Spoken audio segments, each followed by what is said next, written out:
Hi everybody, welcome to Walker's Guide and welcome back to Hainault Forest.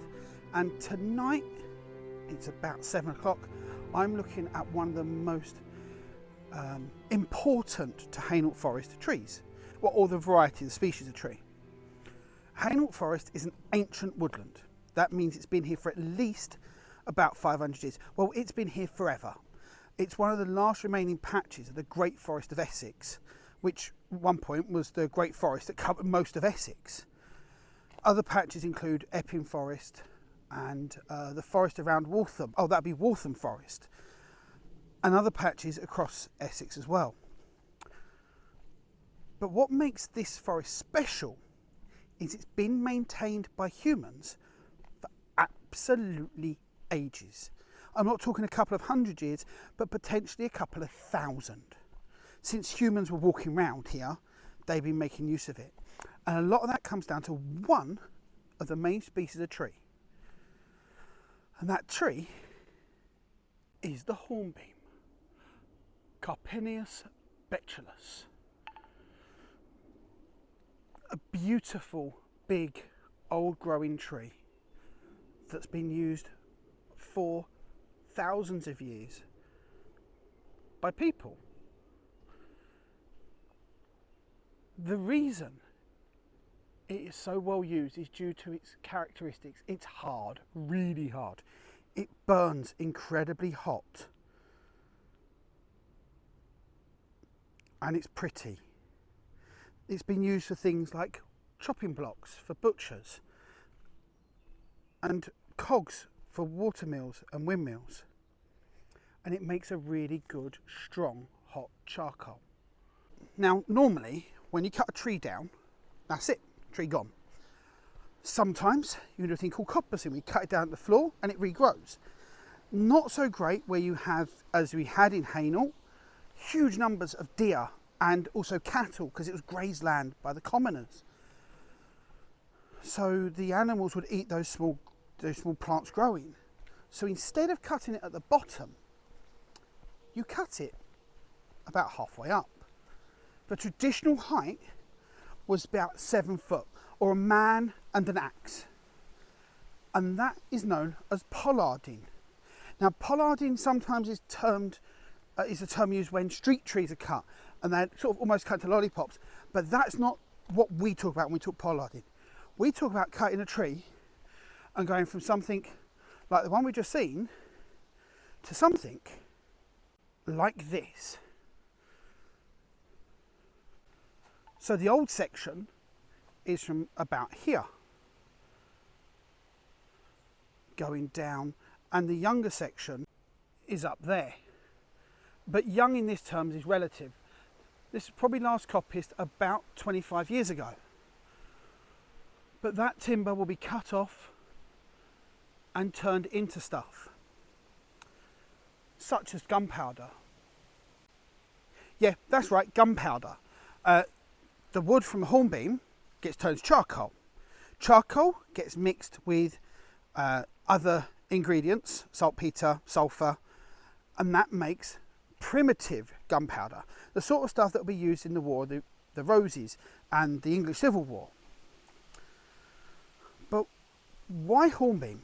Well, because of its calorific content and the hardness of the wood, it burns hot. That means when you make it into a charcoal, it's got lots of carbon, but that means it can be ground to make a very fine powder. And that fine powder means that the gunpowder goes woof really fast, and that means it's got a bigger explosion. Just up the road from Hainault Forest is Collier Row. And traditionally, the term colliery or collier is someone who does coal mining. At least that's what it is now. Back in the day, before coal mining really took off in the Industrial Revolution, instead of using coal, you used charcoal. And someone who made charcoal was a collier. And somewhere they lived would be, well, a colliery. It was the people and the area, and the thing you built, the charcoal burning section, was also sometimes known as a colliery. So the people who made charcoal were colliers, and they lived in a row of huts. That row of huts became a town, and it would have been the row of colliers' huts. or the row of the colliers, and that became Collier's Row. Nothing to do with coal at all to do with charcoal.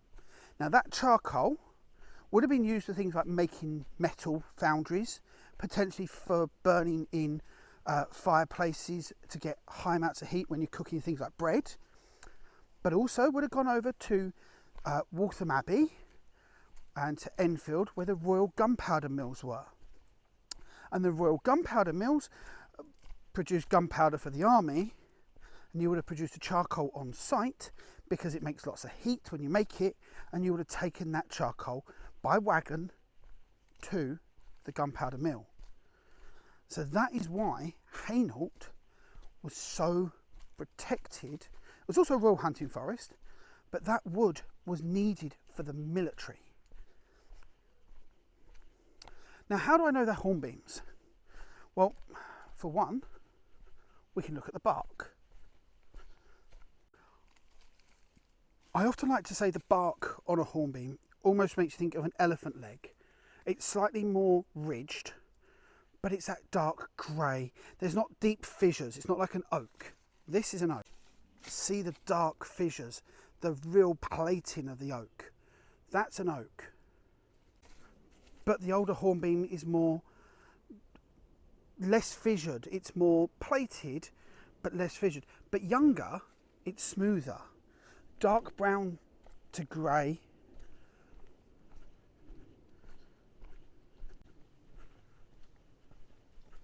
Like this one in front.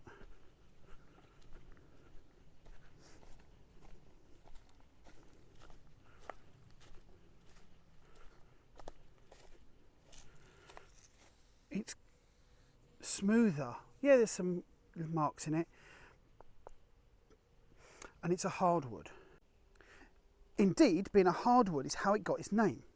Horn is an old word meaning hard, and beam is an old word meaning wood. So it is literally a hard wood. That's the bark and the wood. What about the leaf? Well, there's one up here that has kindly gone from vertical to horizontal. This is a problem sometimes with our pollards. They get old and the weight at the top of them just rips the roots. However, this tree is still connected, so it's phoenixing. The roots have died off, but new roots have been formed down by the bole. The bole is the top bit, and there we can see the leaves. They are beautiful, slightly leathery, with very fine sawtooth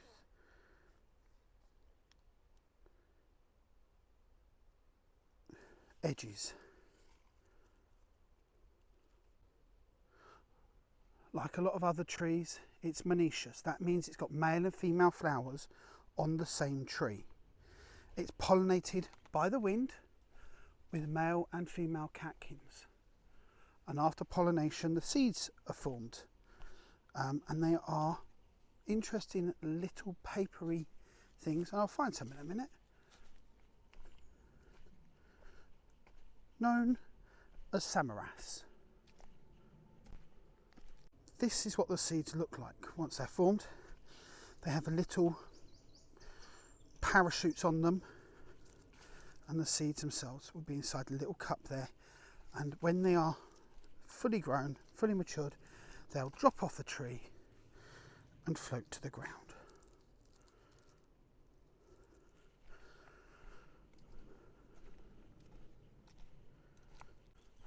Although the hornbeam is fairly unique, it, however, can be mistakenly identified as a beech, or vice versa, because they do have a fairly similar shape of leaf. What I love at Hainault is a lot of the old pollards, the ones that have been allowed to just decline gracefully, like these ones. People tell stories of scary faces or monsters in the woods, and when you've got a tree like that and it's dark, you can imagine it. And then with the cry of the barn owl or the call of the tawny owl, you can imagine people getting scared.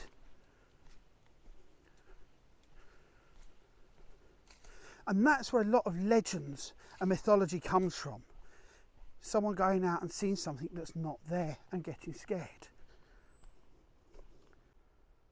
It was said that a tonic made from hornbeam could be used to relieve tiredness and exhaustion, and its leaves could be used to stop bleeding and to help wounds heal.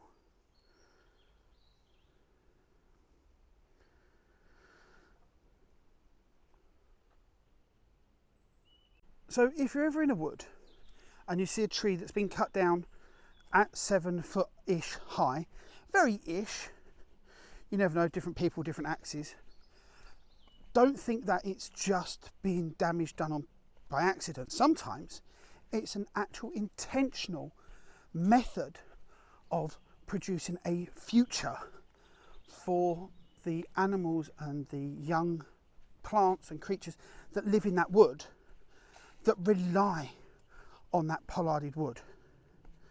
Here we can see one that was pollarded probably 10 or 12 years ago. Small tree, been cut back, look at all that extra growth. Now in a few years' time that can be harvested, turned into charcoal or used, or even just made into piles for the invertebrates to live in, which in its turn improves the woodland. And that's the other thing about hornbeam. Yes, it's incredibly hard, but it rots away incredibly quickly. I could go on for hours about hornbeams and how important they are to humans and how important they are to Hainault Forest and to Essex in general and the whole country, and making sure we keep the traditional skills alive. But I can't do that on this video because it's only meant to be a shortish one. But I'll see you again tomorrow for day 25 of 30 days of wild. And tomorrow, I'm hoping we're going to have an amazing one. But that's all for today. I'm off home now to get some dinner, and I'll see you later. Bye!